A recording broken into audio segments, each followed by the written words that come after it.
This is the story of a cold case that was perfectly solved. A family found closure, and an island found peace. There's just one problem. They convicted the wrong man. What happens when justice is the greatest lie of all? Stay with me, because the real monster in this story isn't the one in prison. Some places are designed to keep secrets. They aren't built of stone and mortar, but of fog and suspicion. Port Solitude was such a place. A tiny island off the coast, ringed by a perpetual mist that seemed to muffle not just sound, but ambition.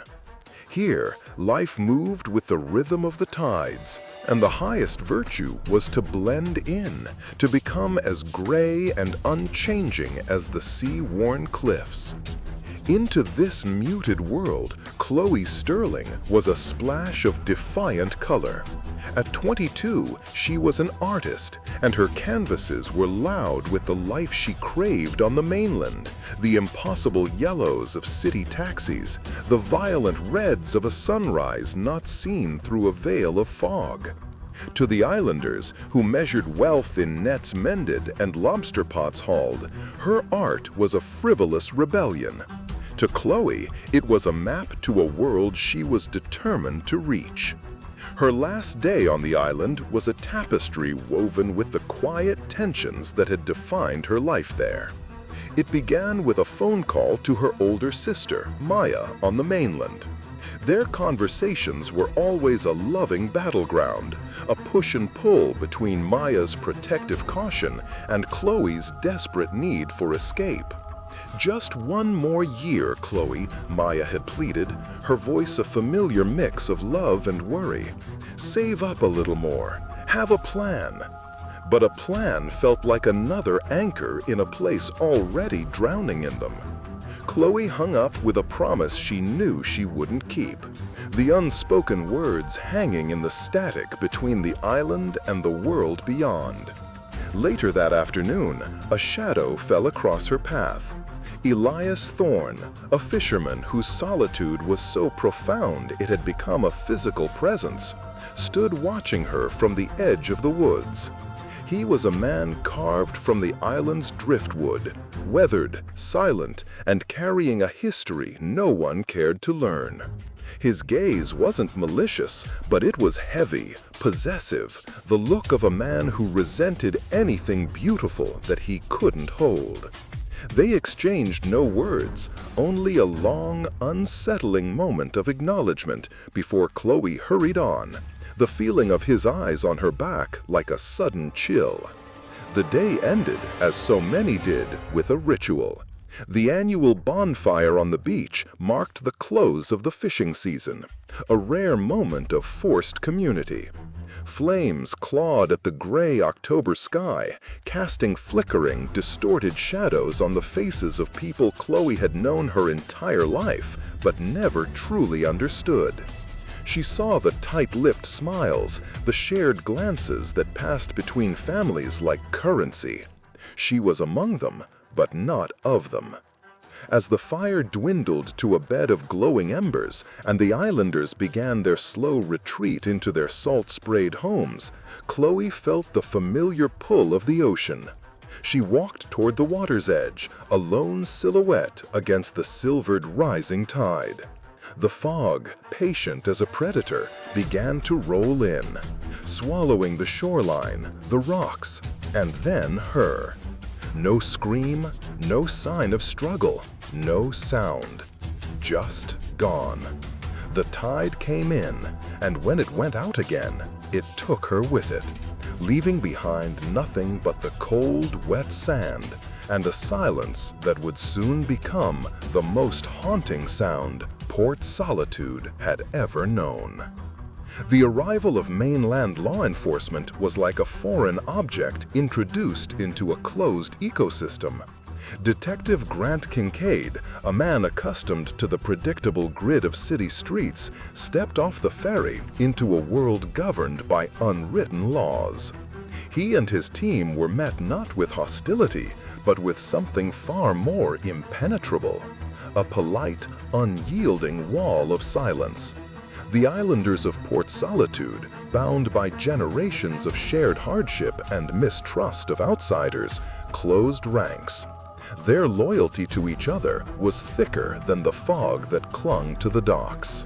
When Kincaid asked questions, he received only shrugs, vacant stares, and memories that seemed to have conveniently eroded overnight. Every lead dissolved into mist. Their official liaison was Sheriff Samuel Brody, a man whose family name was carved into the island's founding charter. Brody was the perfect picture of local authority, calm, reassuring, and deeply knowledgeable of the island's labyrinthine paths and its people. He moved through the investigation like a gentle current, always helpful, always present, yet subtly steering Kincaid's efforts in one singular direction. If anyone had a problem with Chloe, Brody would say, his voice laced with reluctant gravity, it was Elias Thorne, a troubled man, keeps to himself.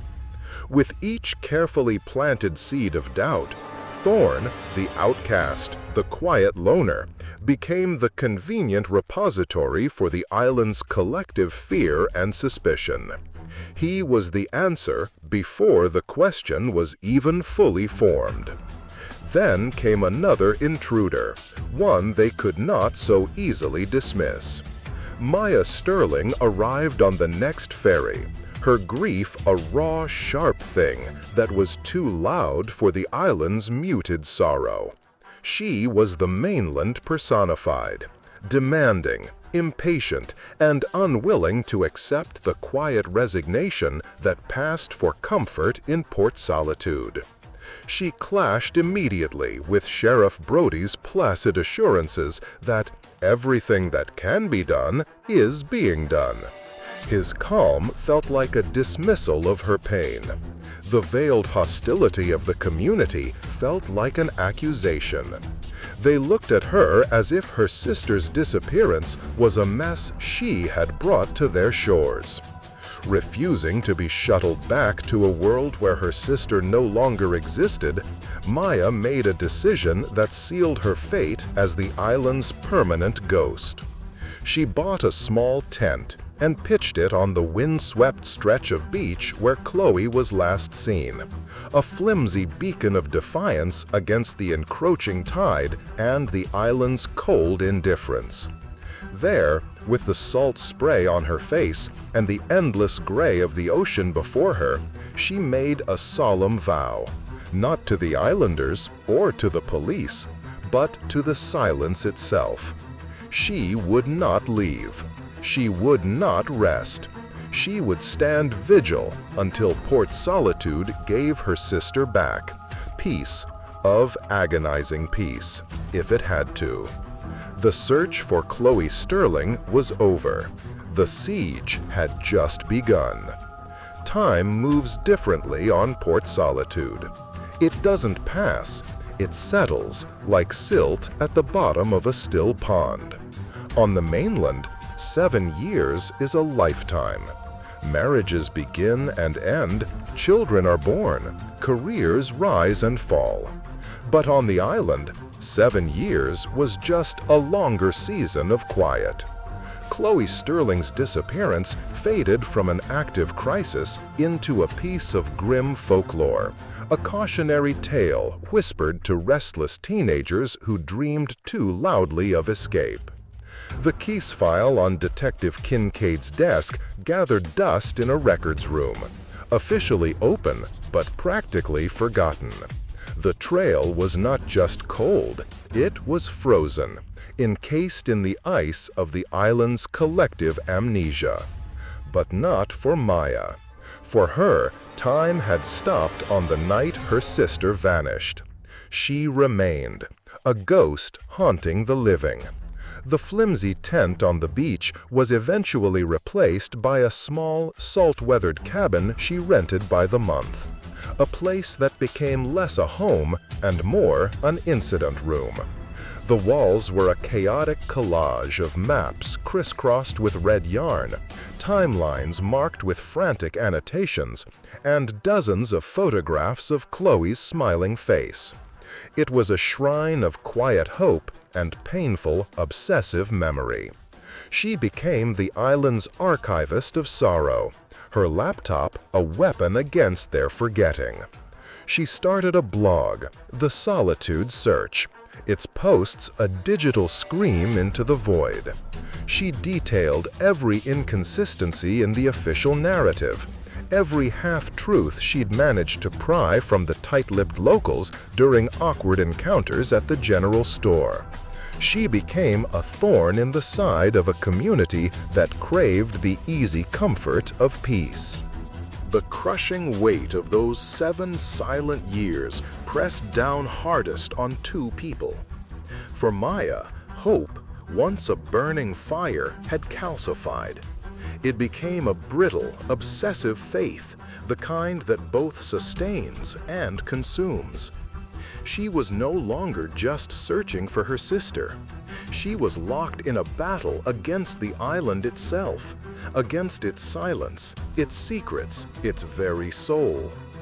And then there was Elias Thorne. The island had needed a monster, and in his quiet strangeness, he fit the role perfectly.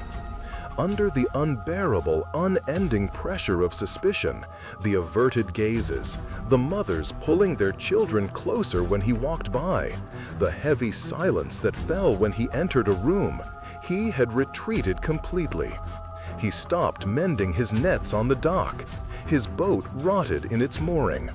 He became a recluse in the truest sense, a man held captive in his own home by the invisible bars of community judgment.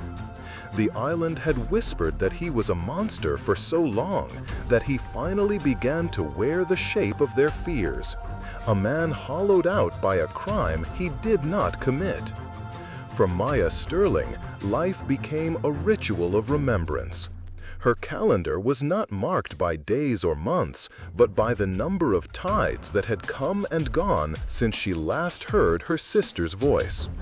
2,555 sunrises had broken over the gray water, and each one found her walking the same stretch of shoreline, her eyes scanning the debris washed ashore as if expecting a message in a bottle. She was convinced the ocean held an answer it refused to speak, that the truth was caught somewhere in the undertow, waiting for the right current to bring it to light. Her small cabin was a testament to her unwavering search. She would spend her evenings under the dim light of a single bulb, poring over Chloe's old journals. She traced the vibrant, swirling handwriting with her fingertips, the pages filled with sketches of mainland cityscapes and passionate, angry poems about feeling trapped.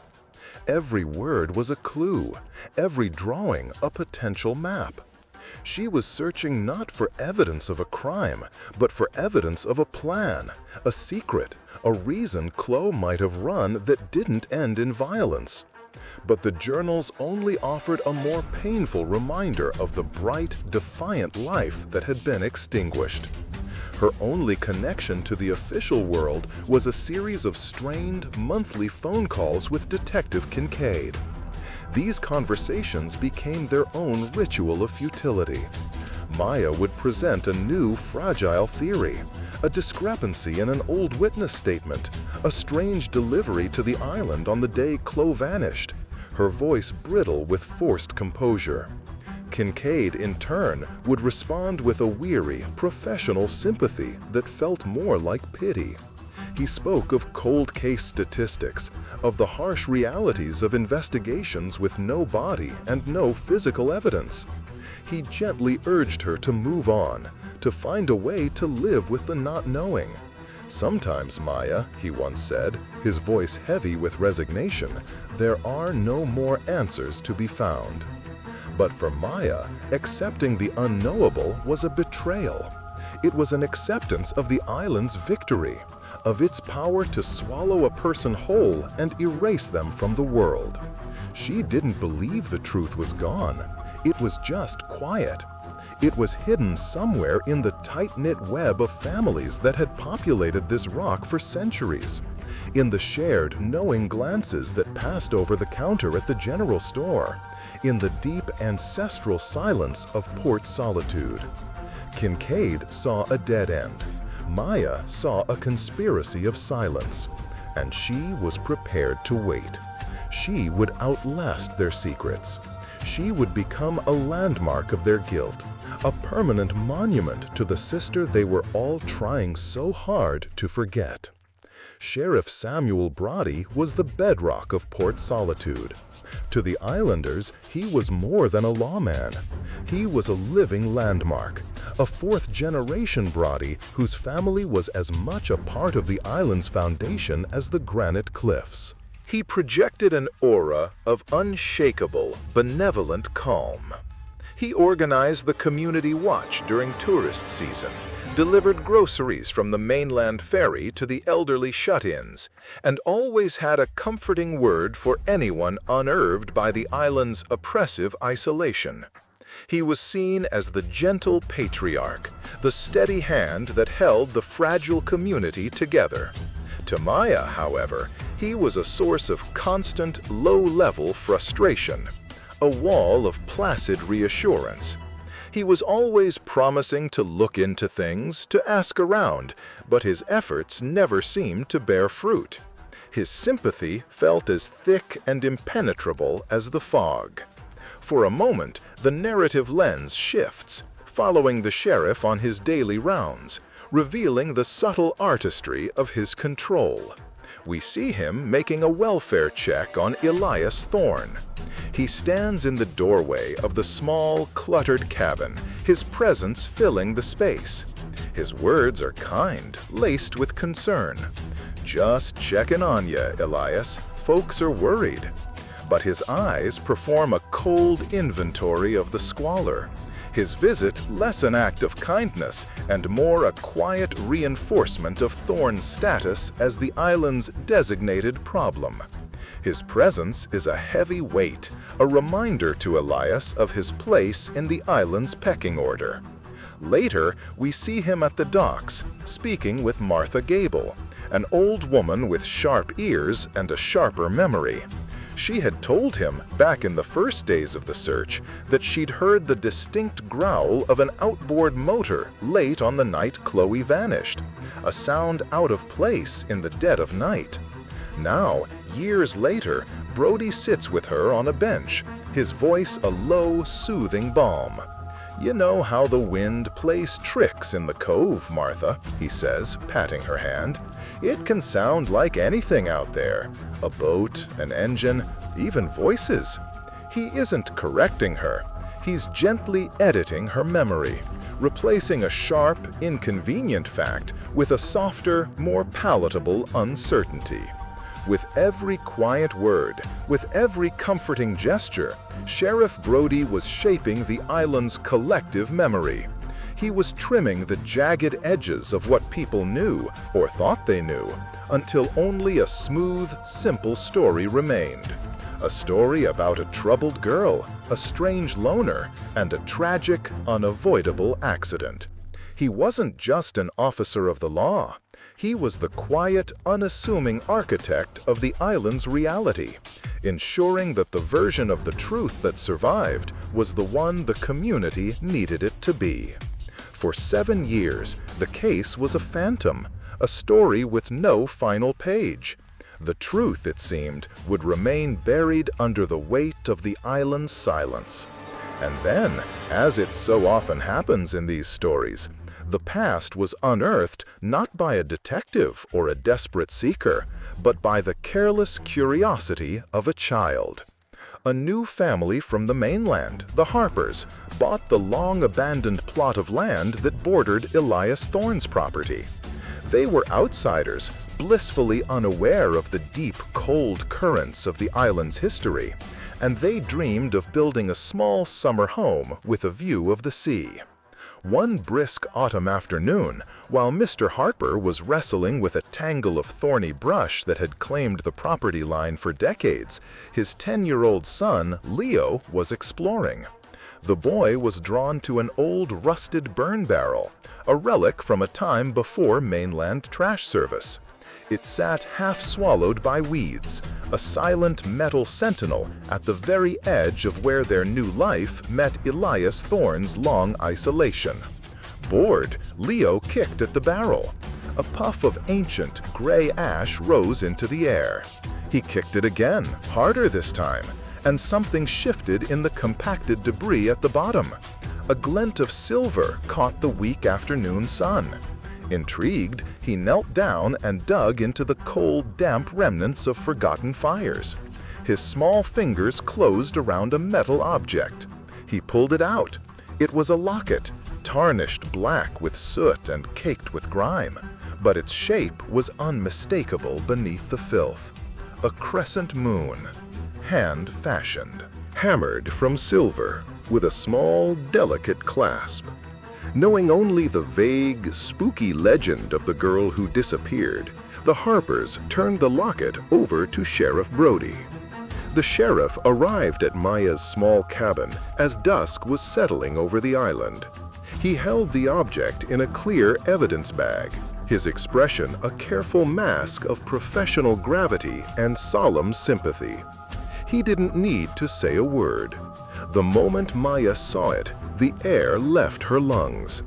Her world, which had been a gray, featureless landscape of waiting for 7 years, suddenly stopped. It was Chloe's locket, the one Maya had painstakingly saved for and given her for her 21st birthday. It was the one piece of jewelry Chloe never took off. The totem had surfaced. After 2,555 days of silence, the earth had finally given something back, and the silence was about to break. The discovery of the locket was like a lit match dropped on the dry tinder of a 7-year-old cold case. The story exploded back to life, spreading from Maya's frantic call to a mainland news outlet. Within 24 hours, the island's quiet was shattered. Detective Kincaid and a full forensic team arrived on the morning ferry, their unmarked vans and official presence electrifying the air with a mixture of dread and grim anticipation. After years of whispers, the phantom was finally taking shape. The focus of the renewed investigation was singular and immediate: Elias Thorne. The burn barrel sat on the property line, a silent, rusted accusation.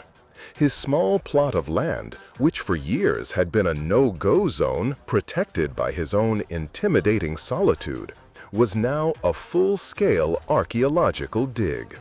Yellow police tape cordoned off the area, a stark, unnatural color against the muted greens and grays of the island.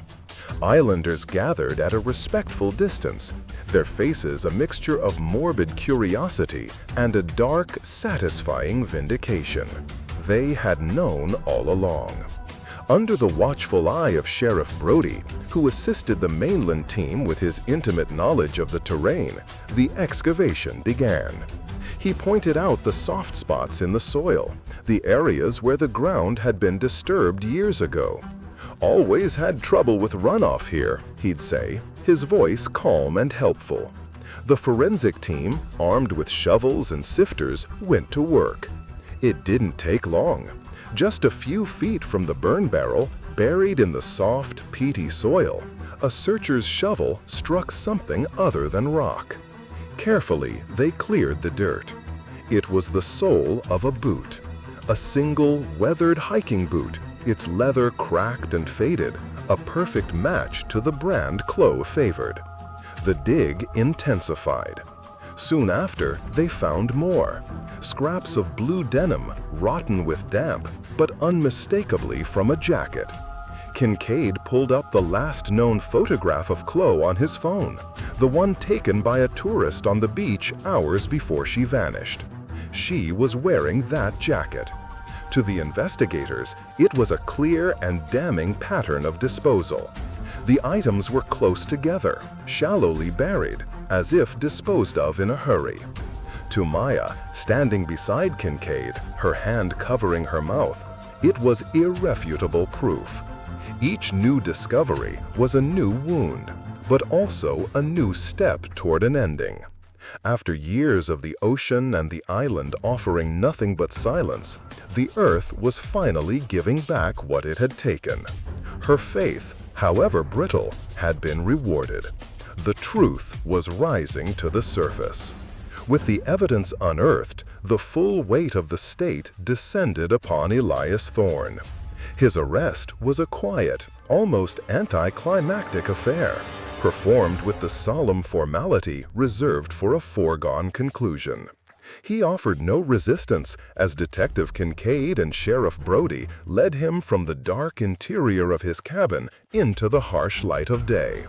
He blinked, looking less like a monster and more like a creature disturbed from a long hibernation, confused by the sudden attention. The interrogation room on the mainland was a sterile, windowless box, a world away from the salt and fog of his home. The questioning was not an attack.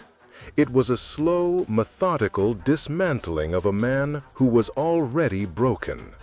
For hours, Detective Kincaid presented the evidence in a calm, logical progression. He laid out photographs of the locket, the fabric, the boot, each one a nail being hammered into a coffin. Thorne denied everything, his voice a hoarse, unused whisper. But his story was a fog of half-memories and alcohol-soaked confusion. He had no alibi for the night Chloe vanished.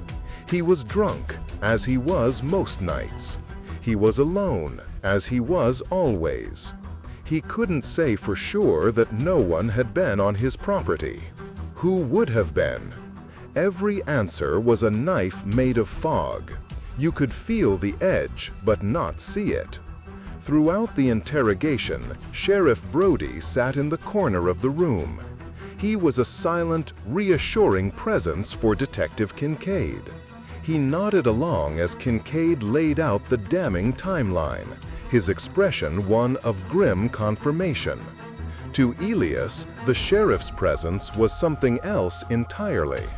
It was the final, crushing weight of a judgment passed long ago. This man, the embodiment of the island's authority and its collective opinion, had been watching him, judging him for years.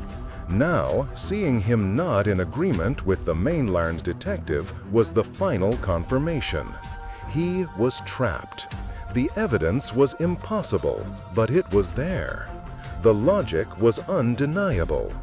The interrogation wore on, the same questions circling back again and again. Thorne's denials grew weaker, his confusion deeper. Finally, Kincaid leaned forward, his voice low and steady, a stark contrast to the chaos in Elias's mind. He looked him directly in the eye, stripping away all the noise until only one hard fact remained. "We found her things on your land, Elias," Kincaid said, his tone leaving no room for doubt. "It's over." The trial of Elias Thorne was the biggest event in the history of Port Solitude.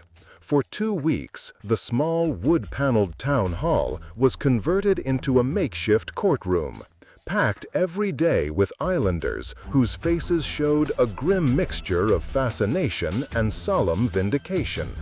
This wasn't just a trial. It was a ritual of communal cleansing. The mainland prosecutor, a sharp man with an eye for narrative, presented a powerful, if circumstantial, case. He painted Elias as a bitter, obsessive recluse, a man who coveted the bright, youthful energy of Chloe Sterling, and when faced with rejection, had snapped.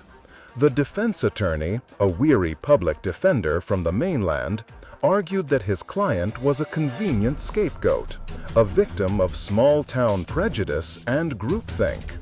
But he had nothing to counter the hard physical evidence found on Thorne's land.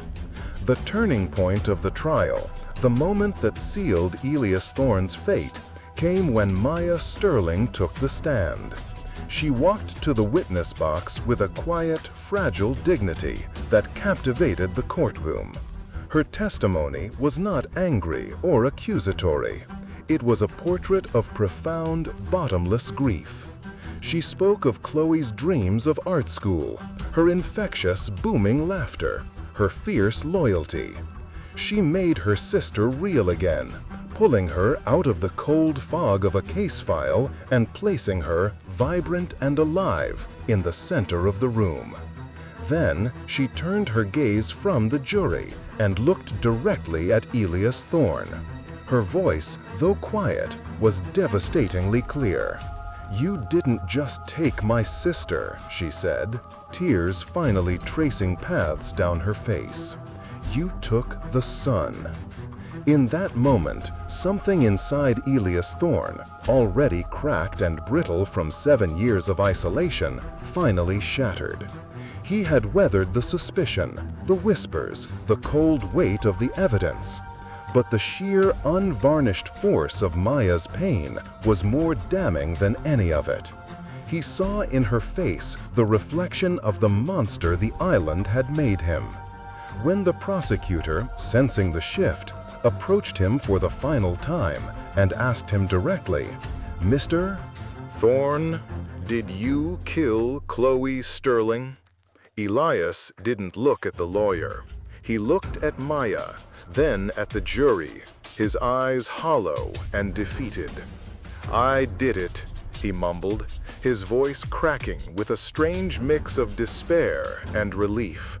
"I killed her. Just make it all stop." A single collective gasp filled the courtroom, followed by a wave of cathartic sobs. It was over. The monster had confessed. The confession was a release valve for 7 years of pressurized silence. Port Solitude could finally breathe. The monster had been named, and now he was caged, sentenced to life in a mainland prison far from their shores. The island celebrated, not with joy, which would have felt unseemly, but with a deep, collective sigh of relief. The cloud of suspicion that had hung over them for so long had finally lifted. The story had an ending.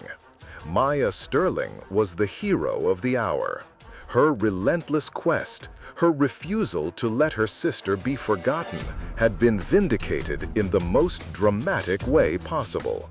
At a small, solemn gathering at the town hall a week after the sentencing, she stood before the community that had once viewed her with such hostility. Her voice, thick with emotion, was steady. She publicly thanked Detective Kincaid for his professionalism. Then she turned to Sheriff Brody, who stood humbly at the side of the stage. "I never would have found peace without your support," she told him, her gratitude absolute and pure.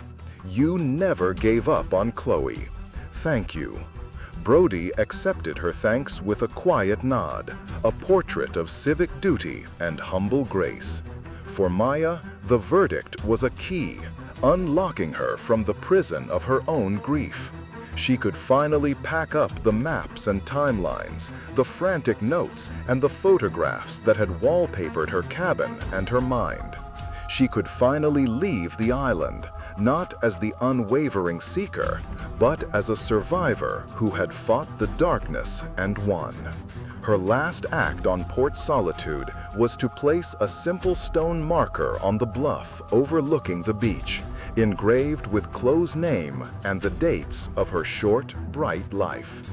The narrative lingers on that final image. Sheriff Brody placing a comforting hand on Maya's shoulder as she looks out at the ocean, the two of them united in a moment of shared, somber victory. A sister's love has been honored. A community has been healed. A killer is behind bars. Justice has been served. It is a perfect, satisfying ending. It is also a perfect lie. The narrative we have followed, the one of a grieving sister's victory, now fractures. We must pull back from the accepted reality, from the comforting story of justice served, and step into the silent, buried truth. The story does not begin with a locket in a burn barrel. It begins 7 years earlier, on the night Chloe Sterling vanished. Unable to sleep after the bonfire, restless with the dreams of a life she couldn't yet reach, Chloe had walked along the high bluffs on the island's deserted north side. And there, in a secluded cove hidden from the main harbor, she stumbled upon something she was never meant to see. Under the cold light of a crescent moon, she saw Sheriff Brody overseeing a late-night transfer. Men were moving heavy, crated objects from a sleek fishing trawler to a smaller boat. It wasn't drugs or weapons. It was something quieter, more insidious. Stolen artifacts. Rare antiques plundered from estates and museums on the mainland. Sheriff Brody, the bedrock of his community, was using the island's perfect isolation as a secure waypoint for a high-end smuggling ring. Chloe, naive and fiercely righteous, did not run. The next day, she confronted him. She didn't threaten him with exposure. She appealed to his conscience, to the image of the man he pretended to be. "People trust you, Sheriff," she had said, her voice trembling but firm. "How can you do this?" For a man like Samuel Brody, whose entire identity was built on the foundation of the community's respect, this was not a moral dilemma. It was a threat to his very existence. He panicked. In a moment of cold, reptilian fury, he silenced her. The act of violence was swift, brutal, and appallingly efficient. He took her body, not to the woods, not to the sea, but deep within a network of abandoned, unstable sea caves on the far side of the island, a place no one ever went, a place the tides could not reach. He sealed the entrance with a small, calculated rock slide, a scar on the cliff face that looked like any other. The framing of Elias Thorne wasn't immediate. It was a slow, patient masterpiece of psychological manipulation. Brody had taken the crescent moon locket from Chloe's body that day. It was his insurance policy. Over the next few years, during his periodic welfare checks on Thorne, he began his work. On one visit, he accidentally dropped a tattered scrap of denim near the woodpile. Months later, another visit, another small piece of evidence, culminating in the locket, which he carefully planted deep in the ashes of the old burn barrel. He wasn't just hiding a crime, he was creating a new one in slow motion, waiting patiently for the right moment, for the right person to discover the truth he had so carefully constructed. 10 years later, the fog over Port Solitude seems lighter. The island thrives, having found a strange sort of prosperity in its past tragedy. The Chloe Sterling murder, as it's known, has become a small, dark part of its tourist appeal. Guidebooks mention it in hushed tones, adding a thrilling little shiver to the island's rustic charm. A small, tasteful bronze plaque, paid for by the town council, sits near the beach in Chloe's memory. It speaks of a light extinguished too soon, and the unwavering love of a sister who brought a killer to justice. Sheriff Samuel Brody is retired now. He is a celebrated local figure, the island's wise old man. He spends his days on his porch overlooking the harbor, carving elegant, lifelike seabirds out of pieces of driftwood. His hands are remarkably steady. His conscience, it appears, is clear. He is a pillar of the community, a living symbol of the island's resilience and its commitment to order. And Maya Sterling?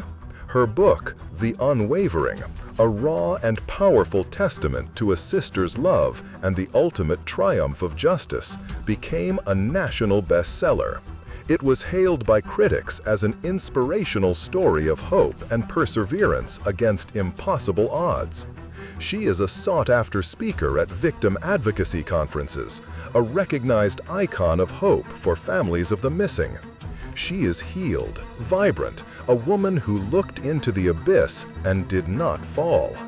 But her healing, the island's peace, the very history that tourists now consume as a thrilling anecdote, it is all built on a foundation of lies.